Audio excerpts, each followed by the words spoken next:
नमस्कार। हिंदी कविता Facebook page पर आपका स्वागत है। जेंडर और साहित्य श्रृंखला का आज चौथा सप्ताह शुरू हो रहा है और मेरे साथ एक खास मेहमान हैं, एक नए समय की स्त्री और नई स्त्री संवेदना की कविता, अनुपम सिंह। अनुपम जी, आपका बहुत बहुत स्वागत है। शुक्रिया मैम, बहुत बहुत धन्यवाद आपका कि आपने मुझे हिंदी कविता के लिए चुना। देह, आकांक्षा और यौनिकता, इस सवाल पर बातचीत करने के लिए हम जुड़े हैं। आज आप इस बातचीत की शुरुआत करने से पहले मैं आपको एक दो कुछ कविताएं सुनाना चाहती हूँ। सबसे पहली कविता इंदु जैन की है, जो 2004 में लिखी गई थी। उसका शीर्षक है युद्ध में औरत। मैं जहां जब भी जाऊंगी औरत की देह में रहूंगी। मैं जहां जब भी जाऊंगी औरत की देह में रहूंगी।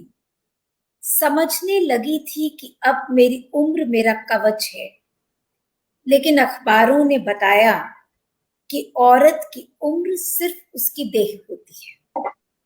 वह गर्भवती हो, बच्ची, अधेड़ या बूढ़ी, इस्तेमाल की चीज रहती है। जिस देह को औरत ने सबसे फालतू मान लिया है, वही उसका सबसे बड़ा बार्टर जिन्स है। जिस देह को औरत ने सबसे फालतू मान लिया है, वही उसका सबसे बड़ा बार्टर जिन्स है। इसी से शायद वह थोड़ी देर को अपने सगों के जिंदा पल खरीद लेती है।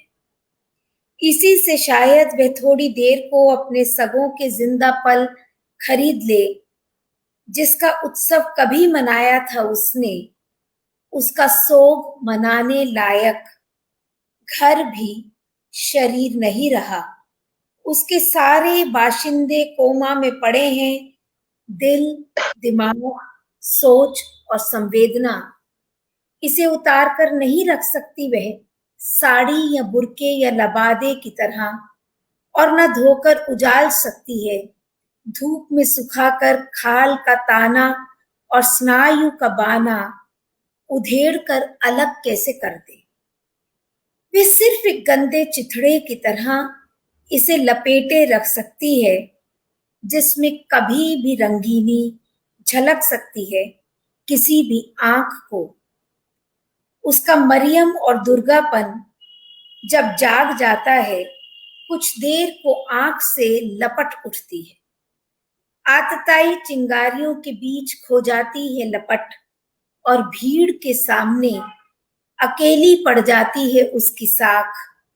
मैं शर्तिया कह सकती हूँ, ऐसे मौकों पर वे न औरत बनना चाहती है न मर्द, कुछ और ही, जिसे हम सही संज्ञा के अभाव में इंसान कह सकते हैं।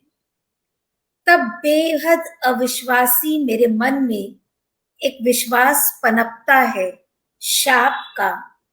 हर सताई हुई यानी हर औरत का शाप जहर बनकर बरसे एसिड वर्षा सा, तथा कथित भले बुरों सब पर एक सा।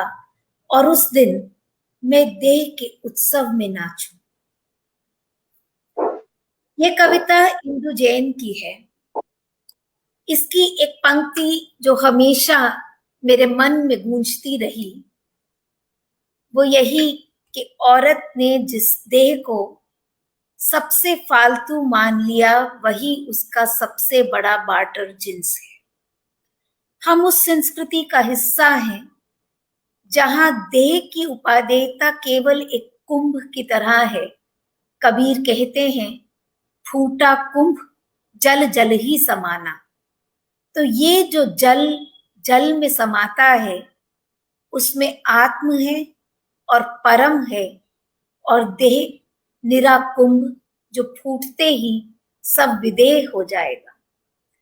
लेकिन जिस विदेह की कामना हमारी संस्कृति में स्त्री और पुरुष बराबर करते हैं, वह जब स्त्री के हिस्से आती है तो विदेह नहीं देही होती है।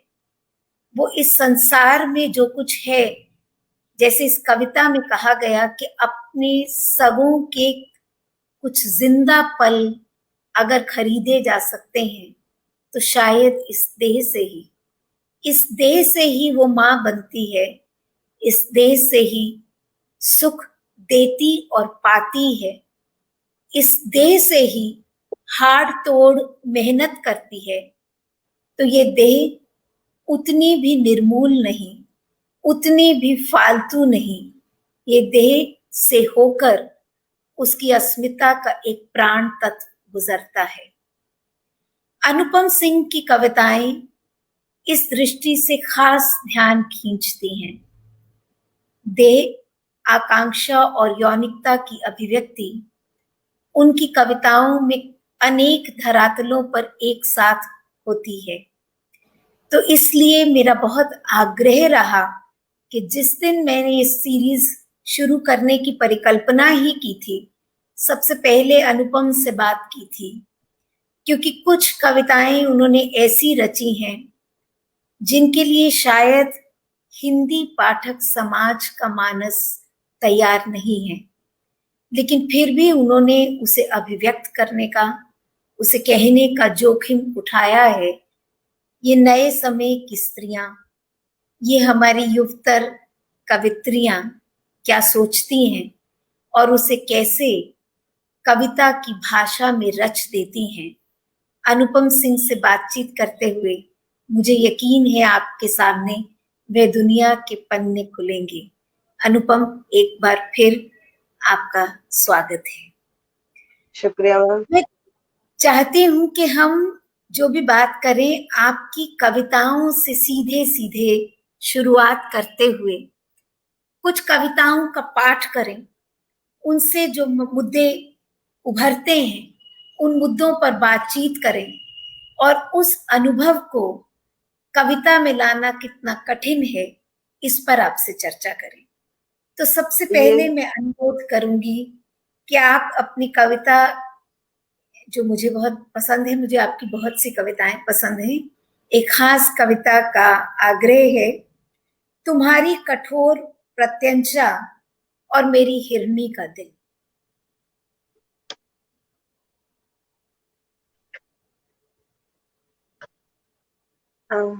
बहुत शुक्रिया मैम।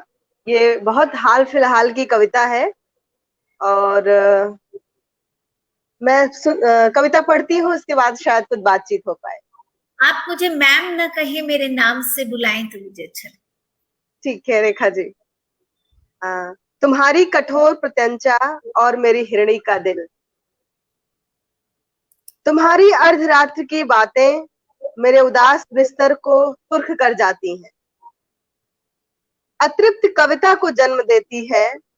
मेरी स्त्री को सिर्फ कविता ही नहीं, तृप्त भी चाहिए।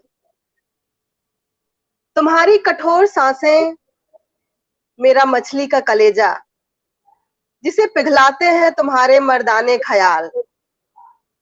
अपनी तृप्ति के लिए मैं उत्तेजना में भी लड़ती हूँ तुमसे, मेरे घर में लागू होंगे नियम मेरे। अर्धरात्र जो अतृप्त स्त्री को बुलाते हो तो पूरा बुलाना, आते हो तो आना पूरा। मन मन से ईद मनाएगा, देह देह से होली खेलेगी। स्त्री की अर्धरात्र की उत्तेजना से पराजित तो नहीं होगा ना तुम्हारा सदियों बूढ़ा अहम। यदि क्षण के लिए भुला सको अपना अहम, तभी छू पाओगे मेरी हिरणी का चरम, जहां से फूटते हैं बहुमुखी झरने। अर्धरात्र में आओ तो बिना आईना देखे आना, एक मंत्र सिखाऊंगी, तुम्हें समुद्र बनाऊंगी, मैं नाव बन जाऊंगी। उत्तेजना से कभी चिलकते हैं तुम्हारे सीने, नदी की तेज धारा बहती है क्या देह के किसी अंग में। स्त्री उत्तेजना में नदी होती जाती है। मेरी और अपनी उत्तेजना में फर्क देखो, तुम उत्तेजित हुए, धूल उड़ाए, राख बरसाए मेरी उत्तेजना ने रचा है भुवन त्रय। भुवन त्रय की स्थिति का कारण है मेरी स्त्री की अतृप्त उत्तेजना और तृप्त की कामना। कहा था ना, चोटिल ना हो अहम तभी आना। ये क्या बीध डाला ना अपनी कठोर प्रत्यंचा से मेरी हिरणी का दिल। ये रही कविता। बहुत बहुत सुंदर। अनुपम, ये कविता कई स्तरों पर एक साथ बात करती है।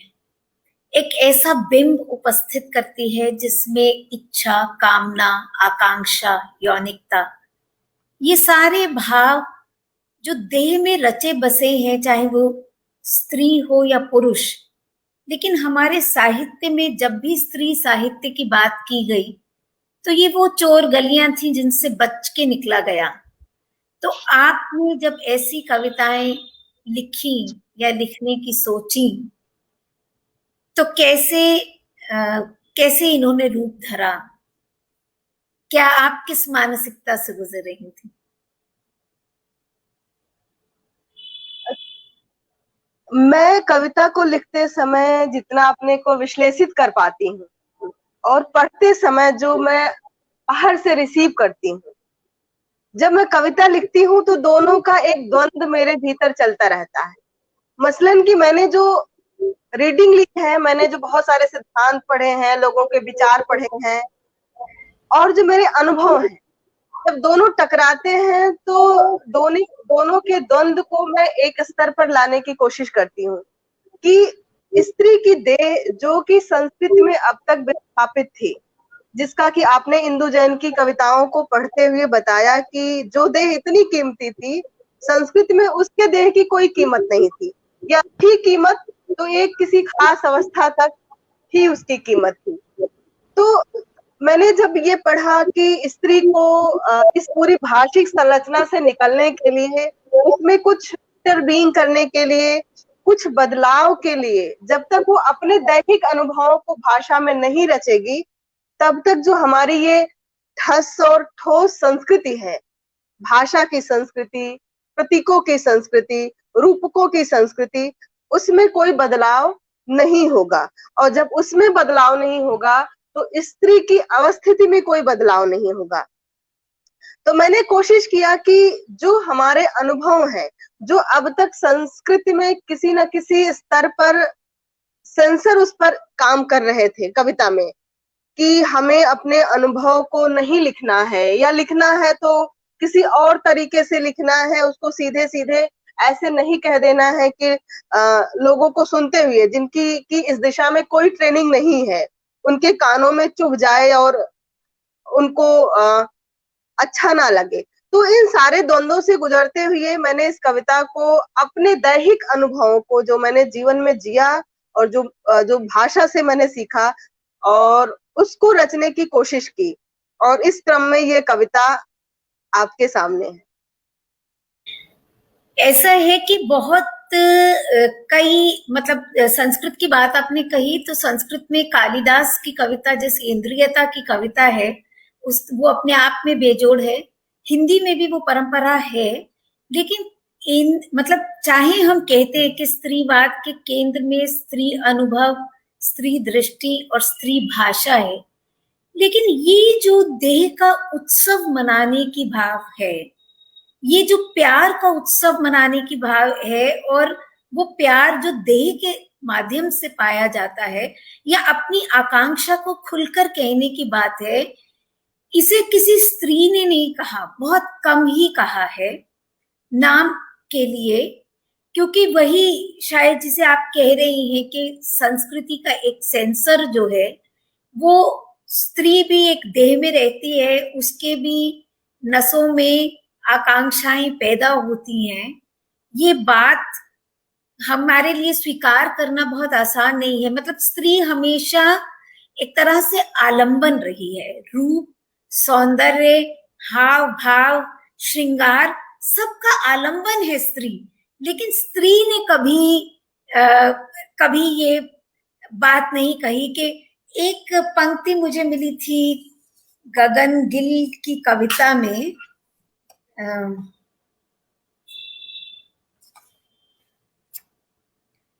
गगन गिल का भी एक पूरा संकलन है, यह आकांक्षा समय नहीं, तो जिसमें आकांक्षा की बात तो वो करती हैं, लेकिन मैंने उनकी एक एक रचना पढ़ी, उसमें केवल एक कविता का एक अंश मुझे मिला, और उसमें भी मतलब उनका जो प्रेम है वो देह से विदेह होने की बात करता है। तो बौद्ध भिक्षु को देख के वहां स्त्री के मन में ये भाव जागता है, दिव्य यदि वह है तो मैला हो सकता है क्या छूने भर से। तो एक पहली बार है कि एक स्त्री जिसकी बात कर रही है, तो एक पुरुष, मतलब उसे पुरुष ना भी माने, बौद्ध भिक्षु है, लेकिन उसकी त्वचा और उसकी देह की बात की गई है, तो क्या वो मेरे छूने भर से मैला हो सकता है।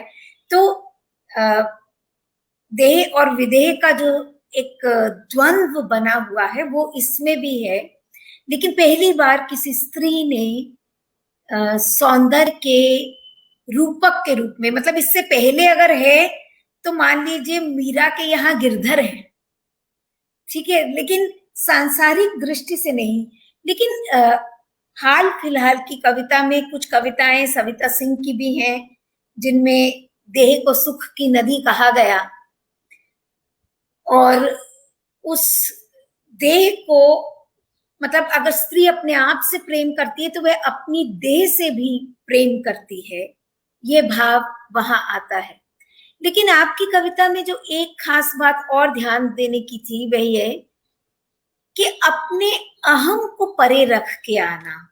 तो ये स्त्री पुरुष के राग का कौन सा नया संबंध है जहां स्त्री उसे पुकारेगी, लेकिन इस शर्त के साथ कि वो अपने अहम को त्याग कराए, क्योंकि पुरुष और स्त्री के राग के बीच में अगर कुछ है तो वो पुरुषत्व का अहम ही है। तो ये पहली बार है कि जो प्रेम का स्वीकार हो रहा है उसमें पुरुष के अहम को खारिज किया जा रहा है। ऐसी एक और कविता भी है आपकी जिसमें अपनी शर्तों पर अपना प्रेम रखने की बात की गई है, जिसका शीर्षक है हाँ सड़कों पर टिका है मेरा प्रेम। हाँ, वो पढ़िए जरा। देख लेती हूँ।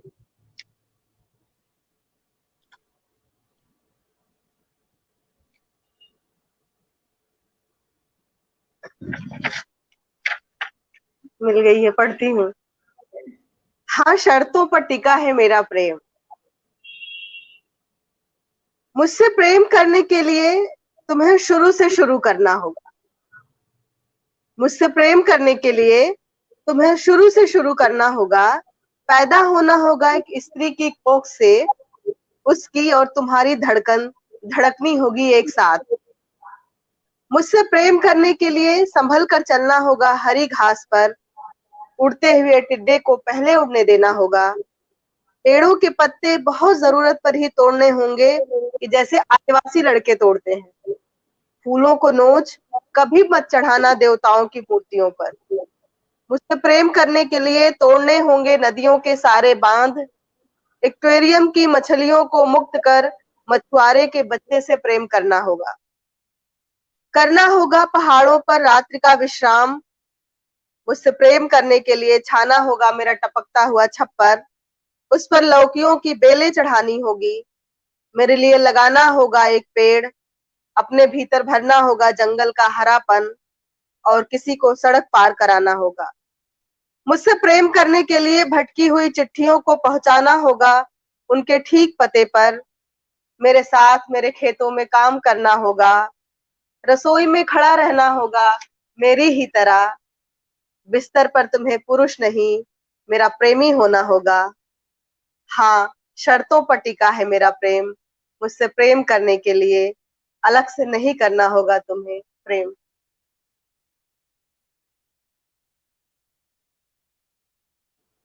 एक ही शब्द मुंह से निकलता है कि क्या वाह।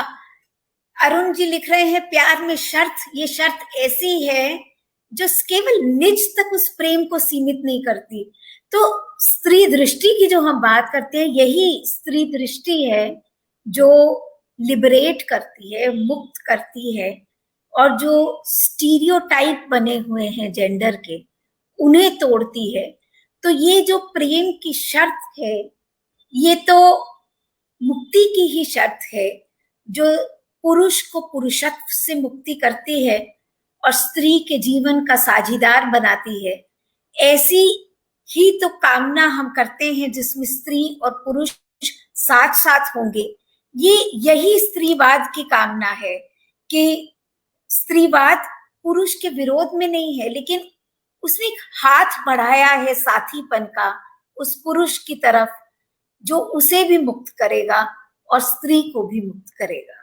क्योंकि ये मुक्ति साझेदारी की है, अपनत्व की है, अपनाने की है, मतलब किसी को एक्सक्लूड करने की नहीं है। तो ये सब चीजें जब आपकी कविता में आती हैं तो गजब का अनुभव पैदा करती हैं। तो ये सब कुछ आपके निजी अनुभवों से ही तो छन छन कर आता होगा कविता में। सही कह सकती हैं कि कविता में जीवन का एक बड़ा हिस्सा शामिल होता है, लेकिन एक हिस्सा नजर का भी होता है कि आप अपना समाज, अपनी दुनिया, किस तरह की दुनिया आप चाहते हैं और किस तरह की दुनिया आप बनाना चाहते हैं और किस तरह की दुनिया आप लोगों को देना चाहते हैं। तो अनुभव और चाहत से, दुनिया की चाहत से, एक नई दुनिया के चाहत से इस तरह की कविताएं शायद पैदा होती होंगी, और लोग भी बेहतर तरीके से बताएंगे जब बात करेंगे। तो वही होता है कि आप अपने जीने को अपनी शर्तों पर जीते हैं, और जो अभी तक का प्रेम जो उत्पादित हुआ हमारी पूरी संस्कृति में, उसमें आपने खुद कहा कि स्त्री उससे बाहर थी। स्त्री आनंद की एक विषय थी, आनंद की वस्तु थी, उसकी कोई शर्त नहीं थी। और ये बहुत जोर दिया गया कि प्रेम में तो कोई शर्त नहीं होती है, लेकिन अदृश्य रूप से प्रेम में शर्त काम करती थी, लेकिन वो स्त्री की कोई शर्त नहीं थी। स्त्री उस शर्त को मानने वाली थी, स्त्री पर वो शर्त लागू होती थी। लेकिन आज की स्त्री शायद इस मकाम पर है कि वो अपनी शर्त रख सके, और ऐसी शर्त नहीं कि वो कोई किसी इस दुनिया को गलत रास्ते पर लेके जाने वाली है, बल्कि एक सामूहिक और एक सुंदर समाज बनाने की शर्त हो सकती है। तो यही है इसकी दिशा। अनुपम जी, आपकी एक कविता और जिसने कि काफी सवाल भी जगाए और नए रास्ते भी सुझाए, वो कविता भी मेरी एक प्रिय कविताओं में से है, थोड़ा थोड़ा कुछ और भी। तो मुझे याद है कि एक बार एक ऐसे ही मतलब कार्यक्रम में मैं और आप दोनों शामिल थे, और आपने मुझे बैठे देखकर ये कविता पढ़ी थी, क्योंकि मुझे मेरी पसंदीदा कविताओं में से है। और जो प्रतिक्रिया के समय में, मतलब एक जो तैयारी है कविताओं को रिसीव करने की, लेकिन पहले आप वो कविता पढ़ी, तब मैं उस पर बात करूंगी। ठीक है, थोड़ा थोड़ा कुछ और भी। हाँ, मैंने इसका शीर्षक थोड़ा सा बदल दिया है। इस कविता का शीर्षक रखा है सफेद धूप सी तुम। कविता थोड़ी लंबी है, क्या पूरा पढ़ना सही रहेगा? हाँ, ये कविता मैं चाहूंगी कि आप पूरी पढ़ें। ठीक है जी, पढ़ते हैं। सपनों की दुनिया में सीखों की गठरी साथ लाई थी लड़कियां, उम्र की दहलीज पर मचल रही थी देह की अनचिन्ही इच्छाएं, प्रशाखाओं से फूट रही थी सप्तपर्णी की कोपलें, लड़कियां औरतें बन रही थी। उन्हें आकर्षित करते उनके उम्र के लड़के, वे एक दूसरे की चिंता करती, ईर्ष्या करती एक दूसरे से।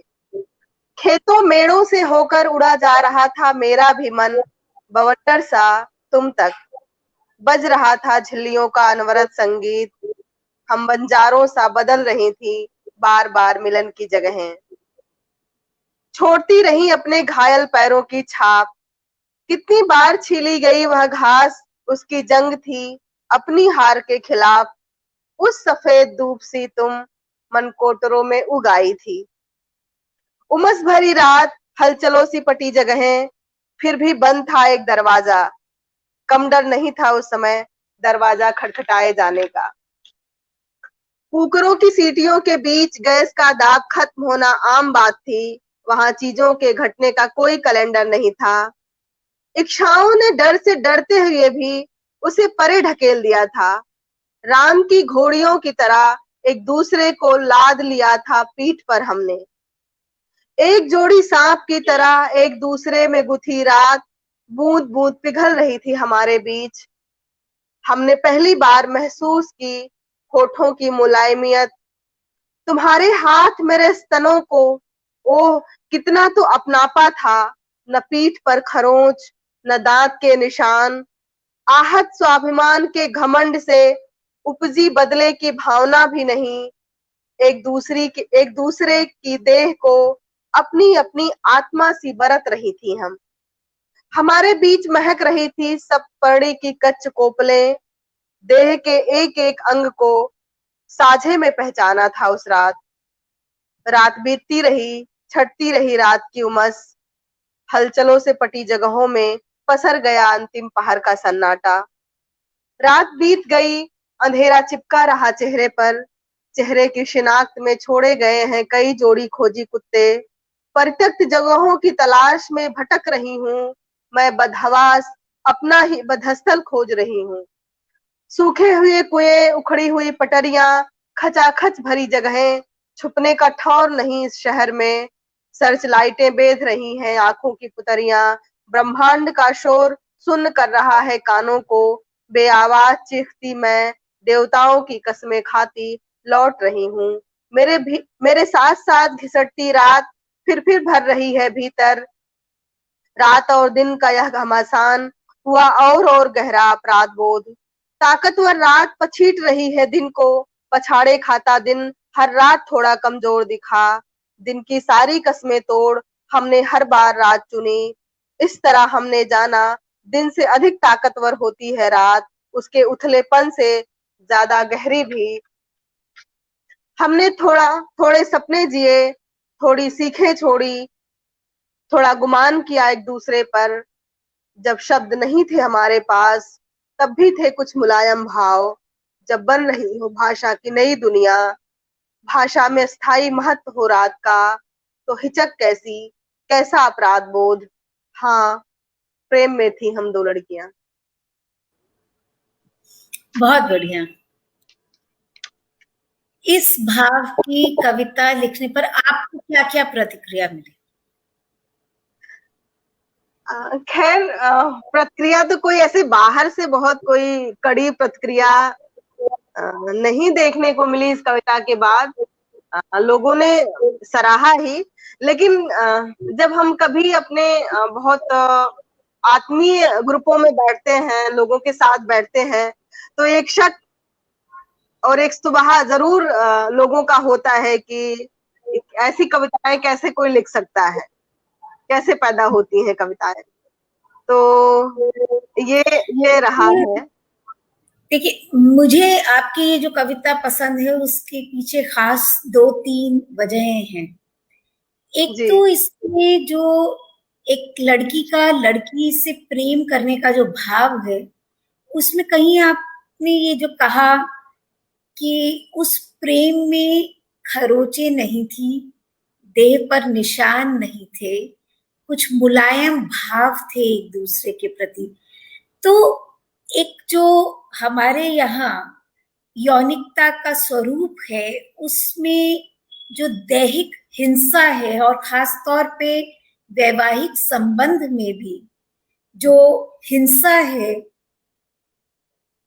ये एक तरह से उससे भी लिबरेशन की बात करता है, उससे भी मुक्ति की बात करता है, क्योंकि स्त्री का स्त्री से प्रेम करना एक तो उसकी जो प्राकृतिक जीवन है उससे पैदा होता है, लेकिन अगर इसके पीछे एक सामाजिक कारण हो कि वो संबंध जब भी बनते हैं, अगर वो इतने दारुण हैं, अगर वो इतने हिंसक हैं, अगर वो इतने चोट पहुंचाने वाले हैं, तो तो एक स्त्री का स्त्री के साथ होना ही शायद पवित्र है और अधिक मानवीय है, अधिक भावना संपन्न है।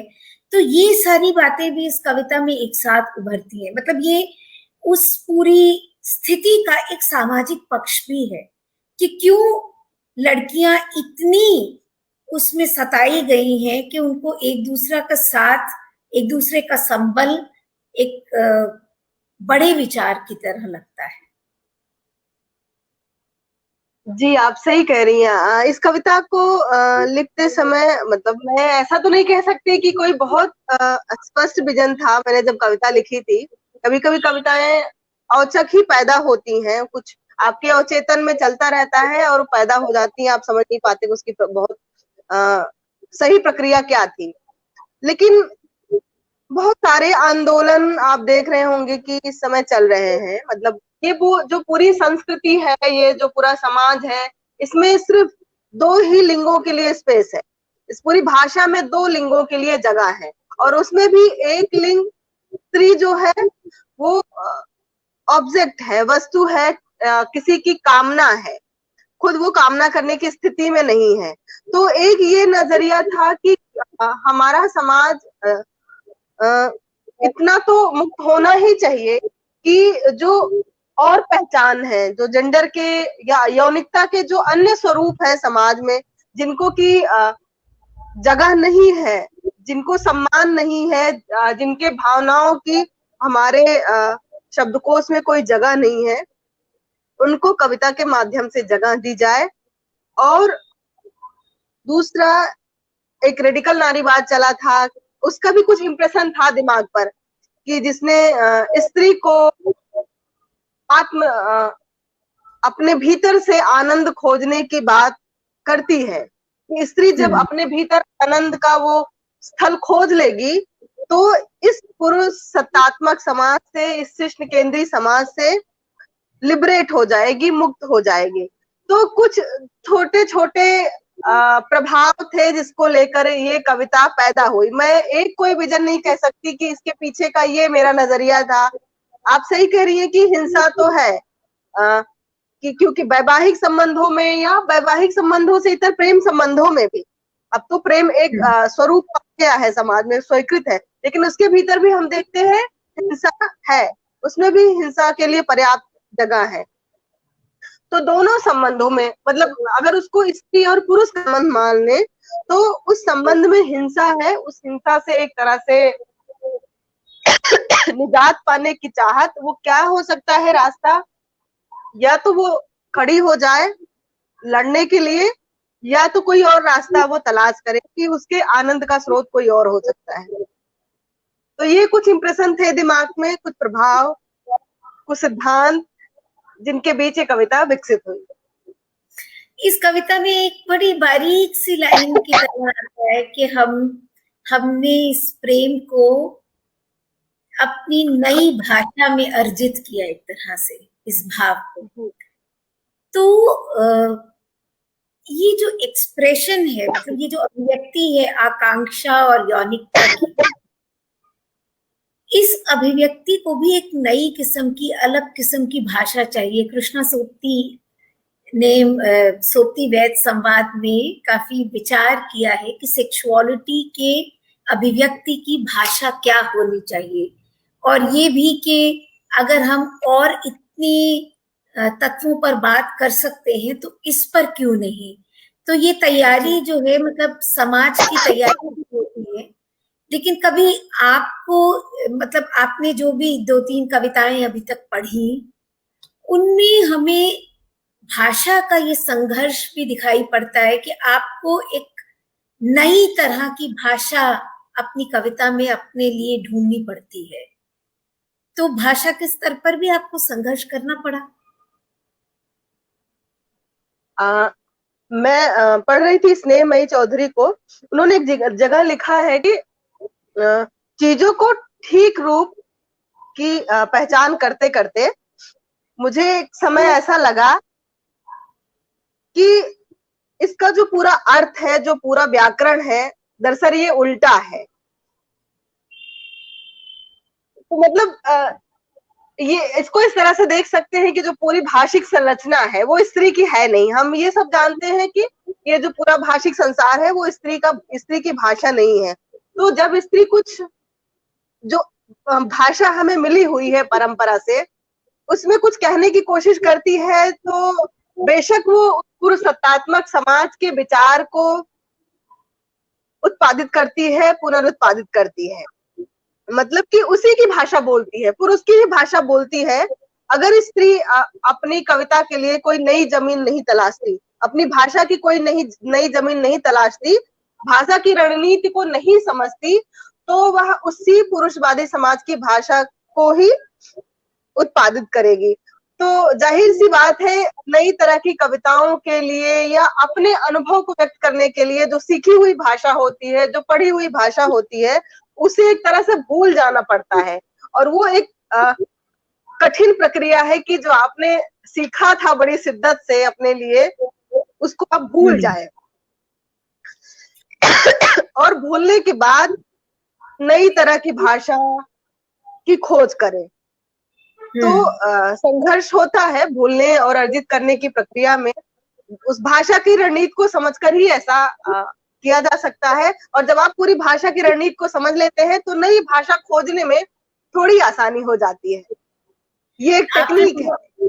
हाँ, बहुत सुंदर एक तरह से बिंब आप बुनती हैं।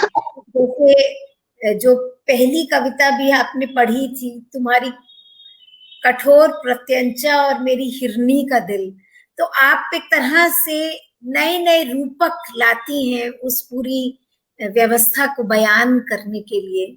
तो ये भी एक तरह से यानी साहित्य की जो समस्या है, हम बार बार कहते हैं कि वो केवल समाज शास्त्रीय समस्या नहीं है, साहित्य में स्त्रीवाद की समस्या, वो सौंदर्य शास्त्र की भी समस्या है कि आप कैसे एक नई भाषा, नए प्रतीक, नए बिंब उसमें खड़े करती चली जाती हैं और उसका सिलसिला एक नए तरह के भावबोध और अभिव्यक्ति को जन्म देता है। तो इस सारे प्रयत्न के लिए आपको बहुत बहुत बधाई हुई। और हमारे साथ आपकी साथी कवित्रियां भी जुड़ी हुई हैं, वो उनकी टिप्पणियां भी आ रही हैं, वो मैं थोड़ा बाद में लूंगी। विपिन, पंखुरी सब बात कर रहे हैं। एक अन्य पक्ष की तरफ मैं आपका ध्यान दिलाना चाहूंगी। काफी समय मतलब हो गया है, थोड़ा समय हमारे पास है।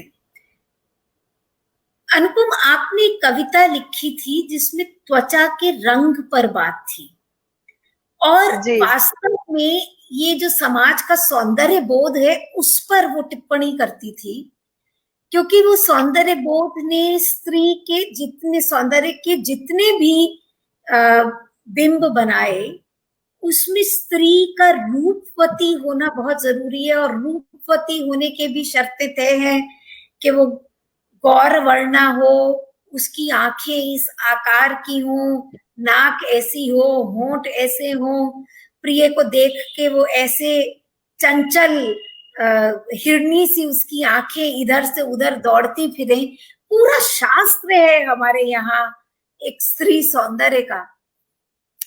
यहाँ तक कि जो कविता स्त्री के सौंदर्य में पवित्रता खोजती है, वो भी एक पैरेलल वो रचती है, भावबोध रचती है, जिसमें वो धवल है, जिसमें वो सरस्वती स्वरूपा है, जिसकी वाणी में प्राण है। तो यानी तरह तरह से पैराडाइम तो है। अगर आप उसकी इंद्रियता की बात करते हैं तो भी उसके इंद्रिय मांसल रूप के कुछ तयशुदा रूप है, और अगर आप उसकी अतीन्द्रियता की बात करते हैं तो भी उसके कुछ कोई रूप तयशुदा लगभग हैं। तो आपकी ये कविता उन सब के बरक्स एक नई तरह की चुनौती उपस्थित करती है। तो पहले तो मेरा अनुरोध है कि आप कविता पढ़ें और फिर उसको। मैं पहले ही कह देना चाहती हूँ आपको कि ये कविता शुद्ध अनुभव की कविता है।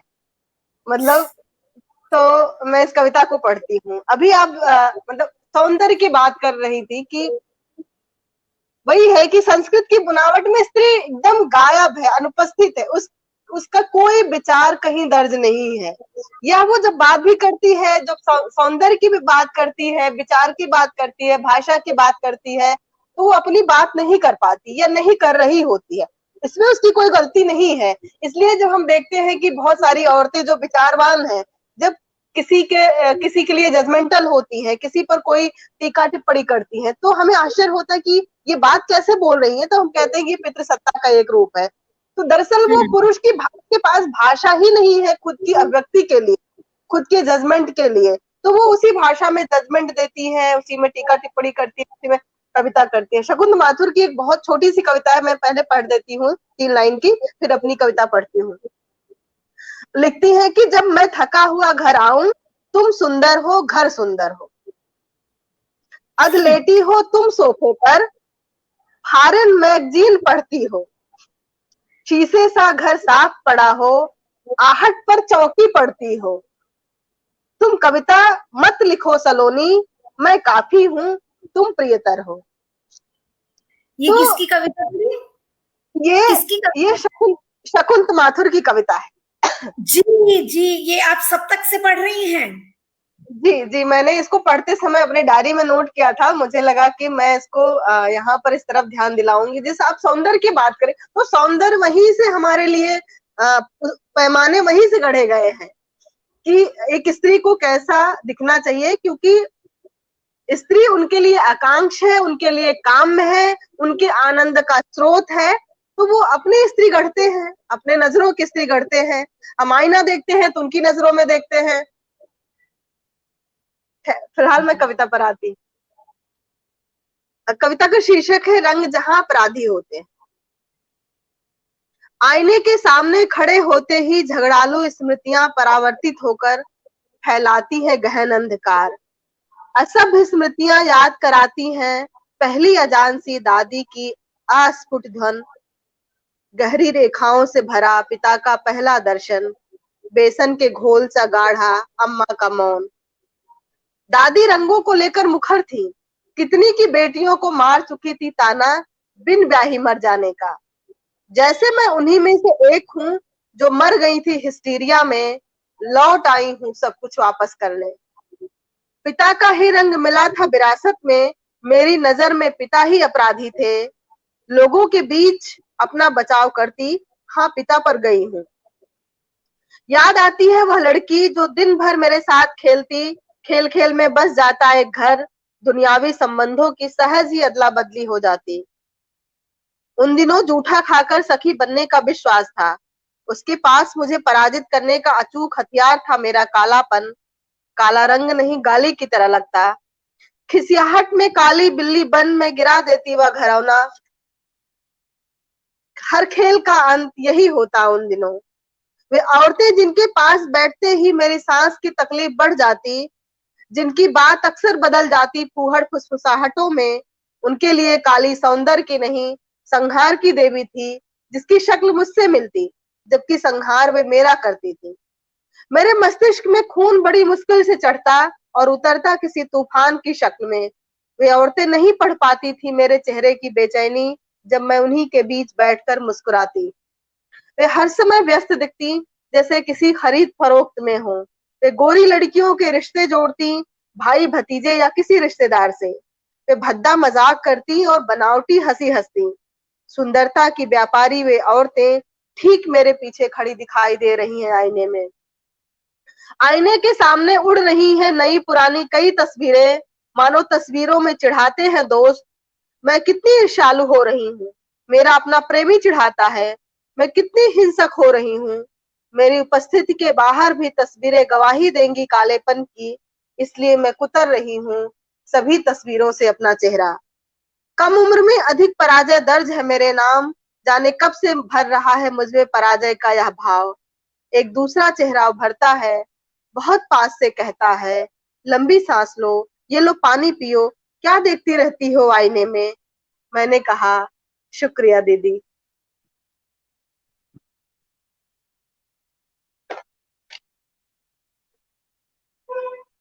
आपकी। ठीक।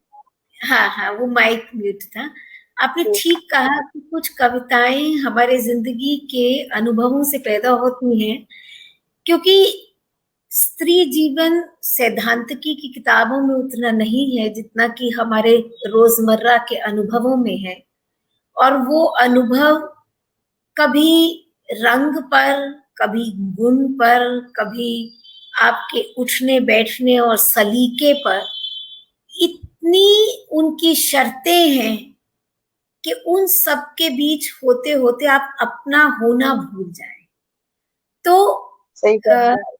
ये कविता खास तौर पे मेरे ध्यान में इसलिए अटकी रहती है कि आपकी ये कविताएं केवल उन अनुभवों को दर्ज करके एक नए तरह से उस अनुभव को बुन देने की बात नहीं है।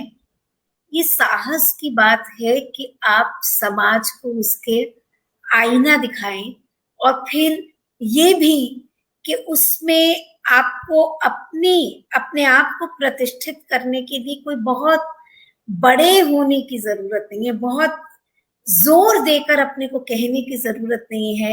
ये छोटे छोटे अनुभवों का बयान ही एक तरह से अपनी प्रतिष्ठा की तरह है। स्त्री के अपनी आवाज जो उसे हिम्मत देती है, साहस देती है, और इस सारे विरोध के बीच में वो उस पूरी सत्ता को निर्मूल कर देती है जो उसके इर्द गिर्द इस तरह बुनी गई है। तो आप अपनी कविताओं में ये कर पा रही हैं, इसके लिए तो आपको बहुत बहुत बधाई। अब प्रश्न लेने से पहले आप कुछ और कहेंगी? खैर, इसी तरह की एक कविता हाल फिलहाल की थी, लेकिन छोड़ देते हैं उसको, पढ़ना इतना जरूरी नहीं है। इसी विषय पर थी कविता, उसको छोड़ जी देते हैं इसके बाद। जी। तो ये जो ये जो आपने कहा कि मैंने ठीक अपने अनुभव से उसे अर्जित कर दिया, तो यही एक तरह से स्त्री अनुभव की केंद्रिकता की बात हो रही है ना। जितनी भी कविताएं आपने सुनाई वो सभी एक तरह से अनुभव से, स्त्री के खास अनुभव से पैदा होती हैं, और स्त्री और पुरुष के बीच जो इतनी बड़ा अंतराल है, जो फांक हो जाती है, उसको निरस्त भी करती है। सबके सवाल लेने से पहले बस मैं अंतिम फरमाइश करूंगी कि ये जो देह है, ये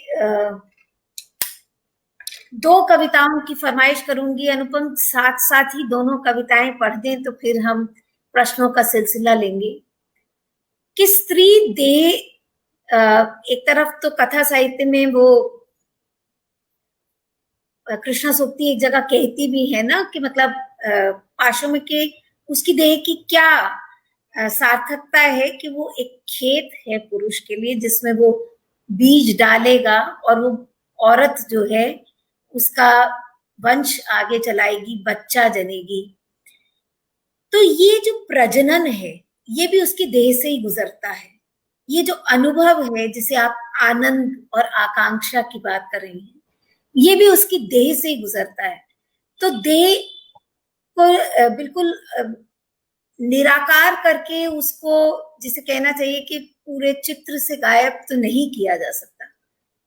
लेकिन ये जो प्रजनन का अनुभव है, इस पर नीलेश रघुवंशी ने 21 कविताओं की एक सीरीज लिखी है। पहली रुलाई की डायरी, मतलब गर्भाधान, पानी का स्वाद संकलन में है शायद 21 कविताएं मैं हैं। नहीं गुजरी हूँ, मेरे लिए दुखद है। हाँ, तो आपकी भी एक कविता मैंने पढ़ी, दर्द की लहर, जो शायद इसी तरह के अनुभव पर आधारित है। और एक कविता माँ के लिए भी है, लेकिन माँ के लिए जो कविता है उसमें संवेदना के साथ साथ माँ जिस कठिन श्रम से परिवार चलाती हैं उसके बारे में अधिकांश बात है। और तब माँ और एक मजदूर स्त्री का चेहरा शायद गडमड हो जाता है, और परिवार की व्यवस्था में स्त्री को कितना श्रम करना पड़ता है और वो किस तरह से स्त्री का स्त्रीकरण करता है, वो सब बातें उसमें आती हैं। तो आप कौन सी कविता पहले पढ़ना चाहिए? मेरे सामने दर्द की लहर पहले है, तो इसलिए मैं इसी को पहले पढ़ देती हूँ, उसको खोजना पड़ेगा।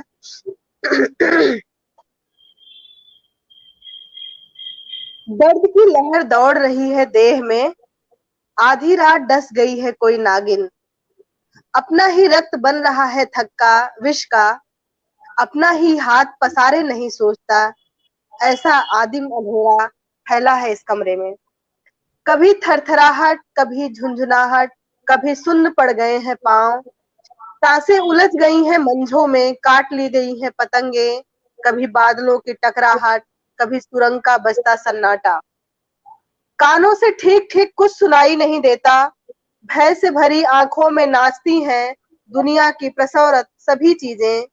खूंटे में बधी ब्याती हुई एक गाय की जीभ बार बार बाहर निकल रही है और उलट गई हैं आंखें। मेरे दांत हलस गए हैं अपनी जड़ों से, हलस गया है कोई बिरवा। पेड़ कलम किए जा रहे हैं नई शाखों और नई उपजों के लिए। कटी बाहों से चुचहाता है खून, पसीने में डूबी है मेरी देह, जैसे डूबने को हो मेरी नाव। तड़प किसी मछली की जिसके कण कण में घुला नमक और पानी सूख रहा है। यह दर्द किसी भटके यात्री सा आश्रय पा सदियों से यही बैठा है। हर तरफ से आती आवाज सोते हुए को जगाने की चुहल है। डॉक्टरनी कहती है और जोर से, हाँ और जोर। नसों में कांपता है पानी, जैसे कहीं कोई जहाजा पेड़ गिर रहा हो, या कोई पहाड़ धीरे धीरे टूट रहा हो, कोई बांध। हर तरफ से फट रही है यह धरती, पौ फटती है। यह लय है, यह प्रलय है, यह मेरा नाश है, या फिर कोई सृजन। बहुत खूब। नीलेश की कविताओं में भी यही है, जो अंतिम बिंब है बच्चा पैदा करने का, तो उसके वो उसको जो उसके इर्द गिर्द एक आलोक प्रभा मंडल सा बना हुआ है, उसको निरस्त होते हुए कहती है कि ये तो सिर्फ नर्क है। तो किसने कहा कि माँ बनना सबसे बड़ा अनुभव है? उस प्रक्रिया से जो औरत गुजरती है वही जानती है कि ये दर्द की कैसी लहर है। और थेरी गाथाओं में भी वो मुक्ति की जो कामना करती है, तो कहती है कि मैं बच्चा जनने से बच गई। तो तो जिसे मतलब जो हमारे जेंडर रोल्स हैं वो इतना ज्यादा महिमा मंडित करते हैं। महादेवी भी उसका विरोध करती हैं, मतलब किन्हीं और कारणों से। लेकिन देह के स्तर पर भी वो प्रक्रिया आसान सरल या उतनी महिमा मंडित नहीं है। वो पूरे एक दारुण जीवन अनुभव से गुजरने की तरह है, जिसे आपने इस कविता में अभिव्यक्त किया। तो ये कविता तो थी माँ होने के अनुभव की, लेकिन अब मैं अंतिम कविता के लिए अनुरोध करूंगी माँ के लिए, जो कविता आपने लिखी है। शायद ये दोनों कविताएं एक स्त्री के जीवन का जो क्रम है,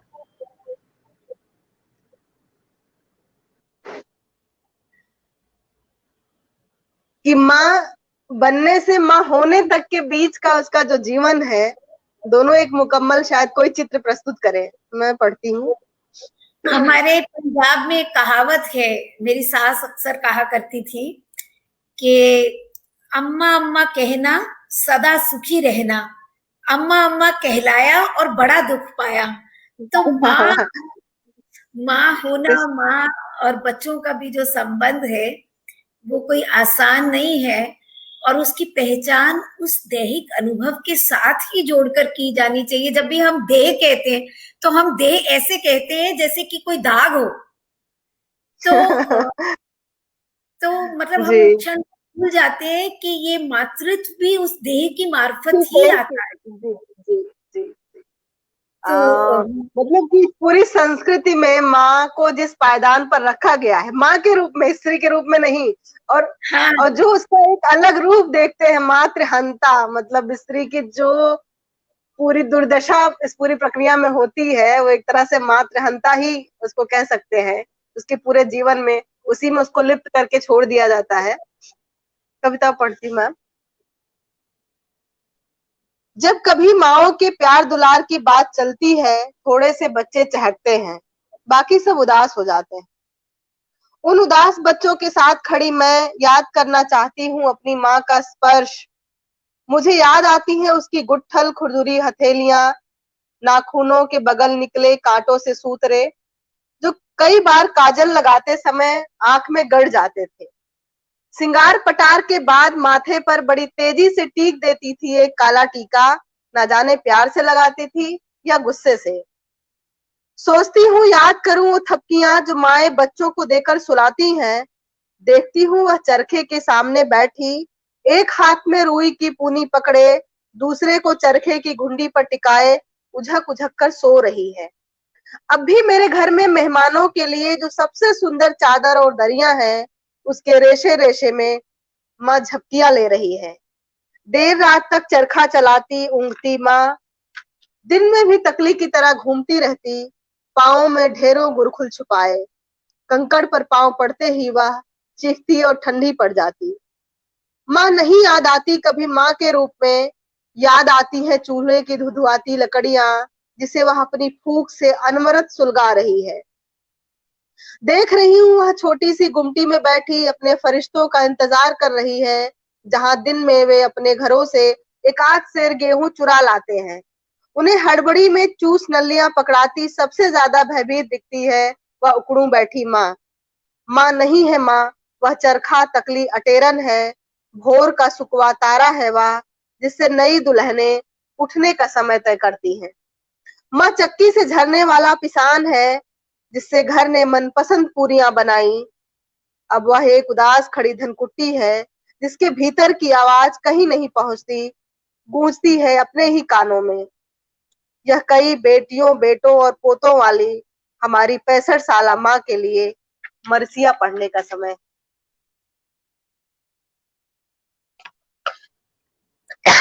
बहुत खूब अनुपम। हम पिछले लगभग 1 घंटे से बातचीत कर रहे हैं। आपको बहुत बहुत बधाई, क्योंकि यहाँ आपके लिए, आपकी कविता के लिए बहुत सुंदर कमेंट्स आ रहे हैं। सब आपको बधाई दे रहे हैं। एक दो आपकी साथी कवित्रियों के रूप में पंखुरी सिन्हा जुड़ी हैं, विपिन चौधरी जुड़ी हैं, आपकी अग्रजाओं में नीलेश रघुवंशी जुड़ी हैं, थैंक यू और मैम। कुछ आलोचक जुड़े हैं। सुशील मानव जी हैं, शालिनी रावत हैं, रश्मि रावत हैं, अपर्णा मनोज, राजीव कुमार शुक्ल जी, उमा राग और विनीता सिन्हा, और भी बहुत सारे लोग हैं जिनके नाम नहीं ले रही हूँ, मुझे क्षमा करें। लेकिन केवल एक अनुपम को एक अंदाज देना चाह रही थी कि कौन कौन लोग जुड़े हैं और आपकी कविताओं की, आपकी सोच की को दाद दे रहे हैं। विनीता सिन्हा ये भी कह रही हैं कि आप जिस तरह कविता करती हैं, आपने जो जेंडर की दूरियां हैं या बाइनरी है, ऐसा लगता है कि उसे निरस्त कर दिया है, और जो ताकत है आपकी कविता में, वो स्त्री पुरुष जैसे जो बेमानी जो कोटियां हमने बना रखी हैं, उन सबको निरस्त करती हैं। आपकी भाषा पर भी आपको बधाई मिल रही है। लेकिन जो सवाल है, विनीता सिन्हा एक सवाल कर रही हैं कि ये जो हमारे एक तरह की जेंडर्ड आइडेंटिटी है, ये स्त्री की स्त्री के रूप में पहचान, पुरुष की पुरुष के रूप में पहचान, तो इस जेंडर्ड आइडेंटिटी को हम अपनी परंपरा से जोड़कर देखेंगे, या हम इसका मूल उत्स जो है, ये सृष्टि के उत्स के साथ देखते हैं, या कि परंपरा के साथ देखते हैं? जेंडर को तो हम पूरी तरह से परंपरा के ही साथ जोड़ते हैं, संस्कृत के साथ ही जोड़ते हैं।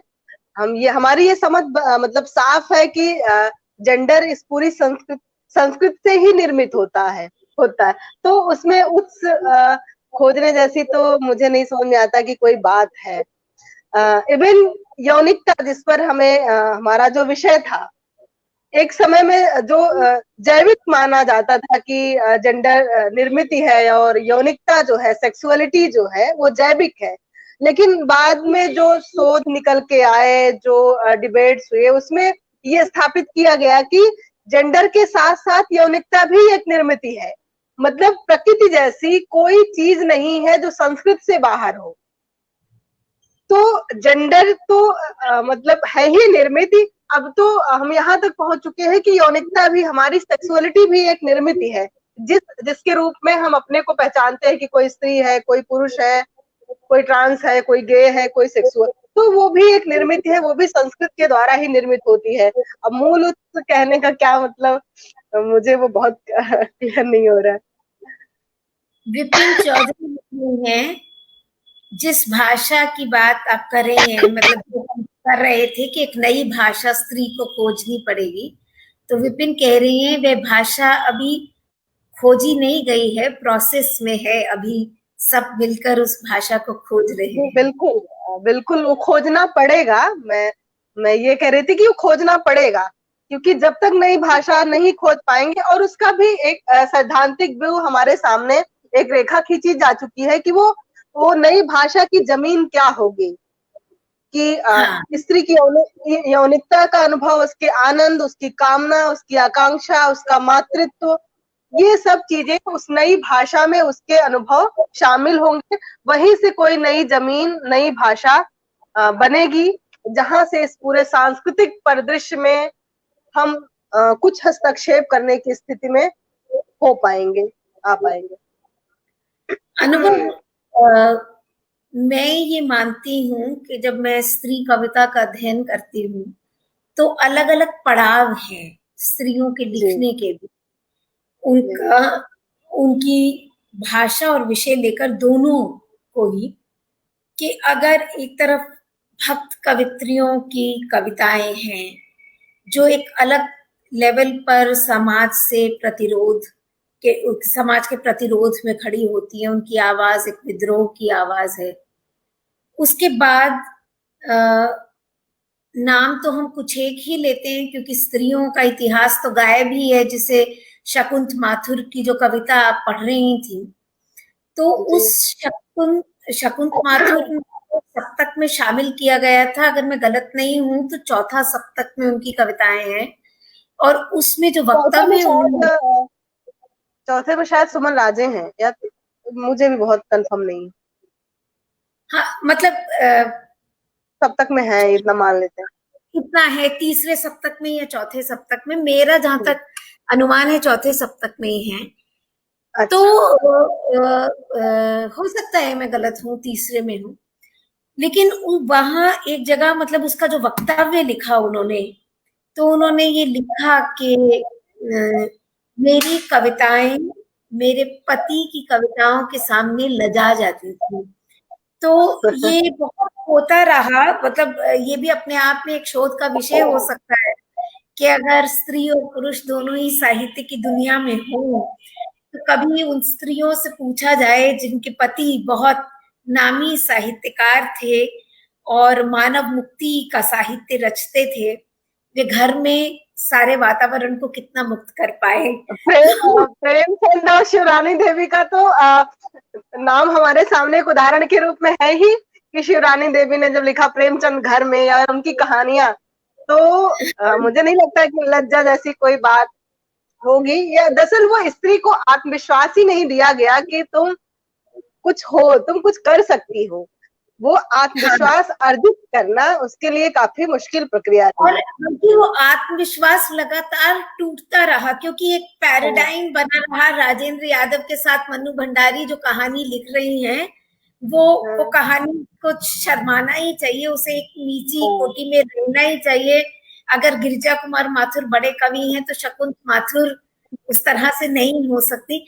मतलब ये तमाम जो कविता आपने पढ़ी, वो भी इसका प्रमाण ही है ना, कि एक, वो भी मतलब वो साहित्य स्टीरियोटाइप गढ़ने की बात है कि एक, कि ये जो बराबर कहा जाता था कि स्त्री का जो दायरा है वो बहुत केंद्रित सीमित है, और बिस्तर और चूल्हा और चौका रसोई तक सीमित है पूरा मामला। अनुभव से उसको साहित्य आता है तो आप कब तक सुनेंगे।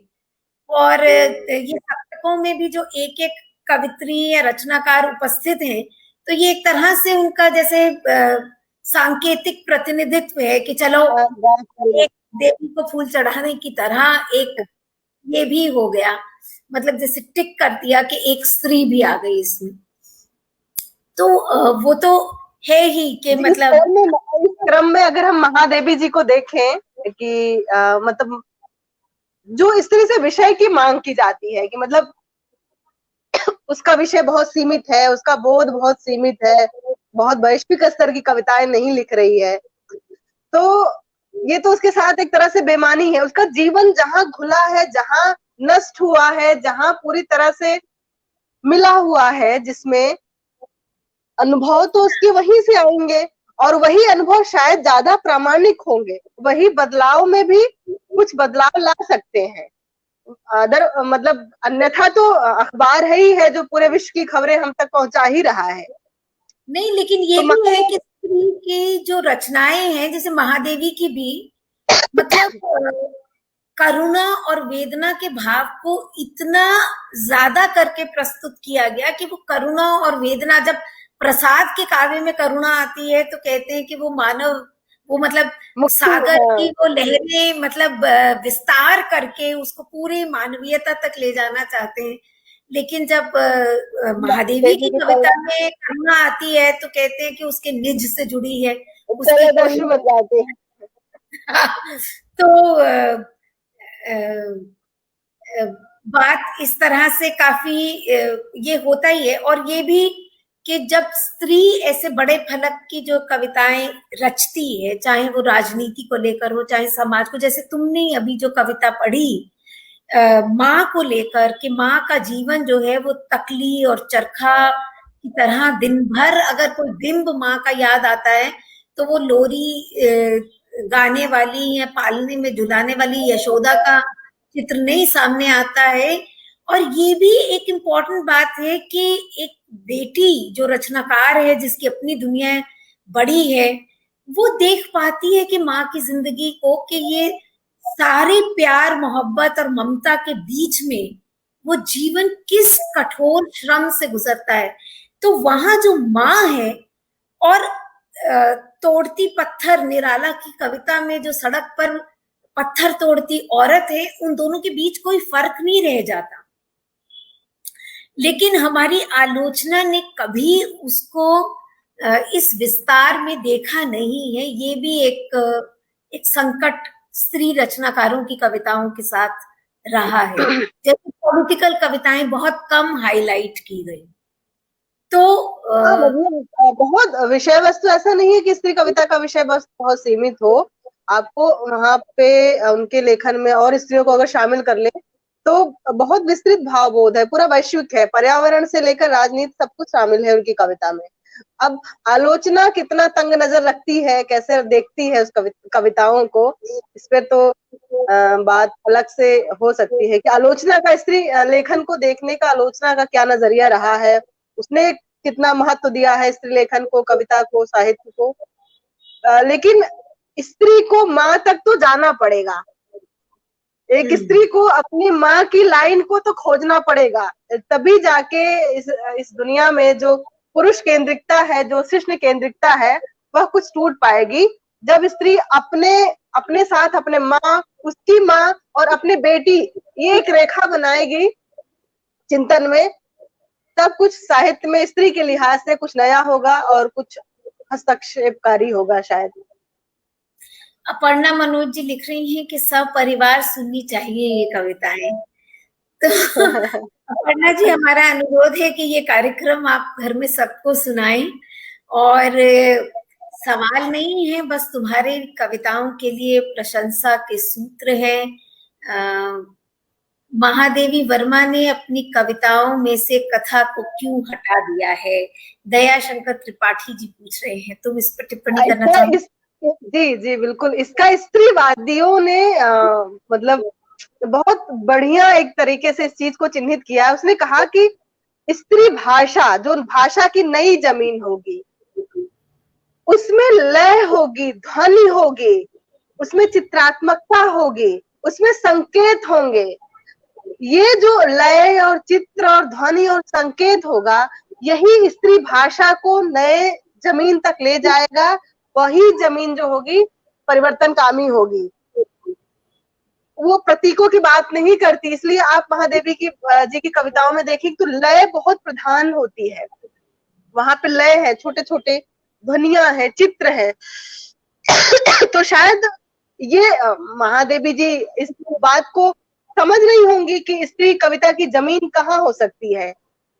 नहीं, तभी और तो महादेवी का साहित्य समानांतर चलता है कि एक तरफ वो कविताएं रच रही हैं, दूसरी और तरफ गद्य निबंध जो है, रेखा चित्र जो है, वो तमाम, वो पूरा समाज और मतलब नैरेटिव्स हैं, उसमें आख्यान है अपने आसपास की औरतों के, लेकिन जो लोग। मैम मतलब जो बदलाव की जमीन जिसे माना गया है उसको काव्य भाषा को ही माना गया है कि काव्य भाषा ही चीजों को बदल पाएगी, वही भाषा सक्षम है, कविता की भाषा है। तो महादेवी हाँ, कविता में अपने लय और ध्वनियों के माध्यम से बड़ा बदलाव करती हैं। बिल्कुल। और मैं केवल ये कह रही थी कि जो महादेवी का गद्य है और उनकी कविता को अलग अलग रख के नहीं देखना चाहिए, एक साथ रख के भी देखना चाहिए कि उसकी लय को जो संबोधित या नियंत्रित करने वाली का जो भावबोध है, कथा का विस्तार तो गद्य में आ जाता है, लेकिन वो लय उठकर कविता में आ जाती है। तो ये दोनों को जब हम साथ साथ रखकर पढ़ते हैं तो हमें महादेवी के साहित्य में भी एक बड़ा क्षितिज क्षितिज तो बड़ा है ही, लेकिन हम ही अगर उसकी व्याख्या वायवीय ढंग से करने लगे तो हम उसकी सांकेतिकता को गायब कर रहे हैं, उसकी सांकेतिकता को सीमित कर रहे हैं, ये मैं मानती हूँ। तो अगर हम उसकी सांकेतिकता को ठीक पहचाने तो ये बात एक दूसरी दिशा में जाएगी।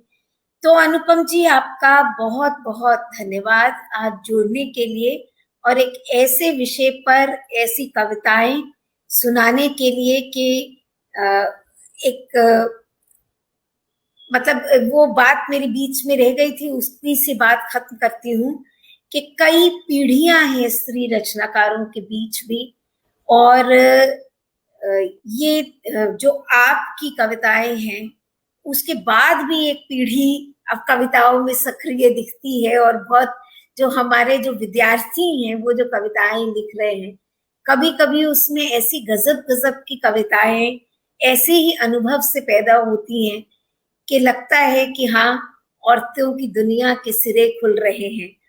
तो बहुत आपका हृदय से आभार। और आज जो विषय हमने चुना है, मुझे लगता है कि कविता की दृष्टि से उस पर अभी और बहुत बातचीत होनी चाहिए, और भी रचनाकारों की ऐसी कविताएं खोजी जानी चाहिए। कथा साहित्य में तो ये बातें काफी उठी हैं, लेकिन कविता में इन्हें किस तरह से नेगोशिएट किया गया है, कविता में उतारा गया है, उस पर अभी और कविताएं, अभी और बातचीत बाकी है।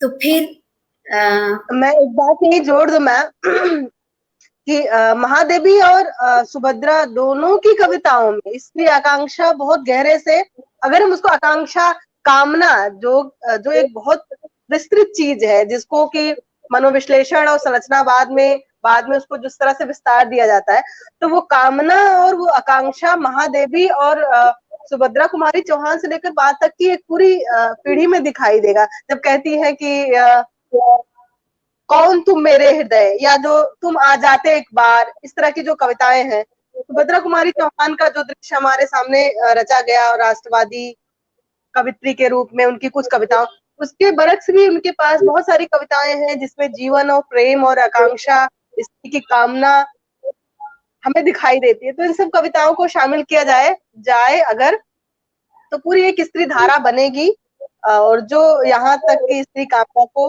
व्यक्त करेगी। मुकेश गर्ग सर जुड़े हुए हैं और वो पूछ रहे हैं कि लय और ध्वनि अलग हैं, इसे कुछ और विस्तार से जानने की इच्छा है। अनुपम जी कुछ कहेंगे? लय और ध्वनि अलग हैं, इसे कुछ और विस्तार से जानने की इच्छा है, जो महादेवी की कविताओं के संदर्भ में आपने कहा। दरअसल ये जो पूरा नजरिया है स्त्रीवाद का, वो फ्रायड के उस सिद्धांत से जोड़ता है जिसमें वो कहता है कि एक बच्चा जो उसकी आवश्यकता है माँ से जुड़ने, जब वो बच्चा बहुत जब तक माँ से जुड़ा रहता है, जब तक भाषा की दुनिया में वो प्रवेश नहीं करता, जिसको कि स्त्रीवादियों ने संकेतन की दुनिया कहा है। बच्चा जब भाषा नहीं जानता तो वो संकेतों के माध्यम से या जब संगीत के माध्यम से उसकी मुंह से जो ध्वनियां, कुछ शब्द जब वो फूटते हैं, उनके माध्यम से अपने जीवन की आवश्यकताओं को पूरा करता है। तो वहां ले जाने की भाषा को, उस जमीन से भाषा को लाने की कविता में बात कही गई है स्त्रीवादियों द्वारा। और मैं महादेवी की कविताओं को जो पहला सवाल था उसको वहीं से जोड़कर देखती हूँ। मेरी जो समझ बनी है वही है, मैं वहीं से उस सिद्धांत से उसको रिलेट करती हूँ। बहुत धन्यवाद अनुपम। असल में ये जो बात है ये आप ठीक कह रहे हैं सर, इतनी छोटे में इस बात को निपटाया नहीं जा सकता। और संभवतः 16 तारीख को फ्रेंच फेमिनिज्म पर बात करने के लिए सविता सिंह हमारे साथ होंगी, वो इस बात को शायद और उठाएंगी। और ये सब बातें हमारे ये बिंदु जो उठ रहे हैं, इस पूरी श्रृंखला में जो बिंदु उठ रहे हैं, ये बस हमें इस सोचने को मजबूर कर रहे हैं कि जो स्त्रीवाद हम पढ़ते हैं, जेंडर और साहित्य पर जिस तरह चर्चाएं करते हैं, उससे एक बड़ी दुनिया भी हमारे आसपास है जिसे अभी बहुत हद तक खोल के देखना बाकी है।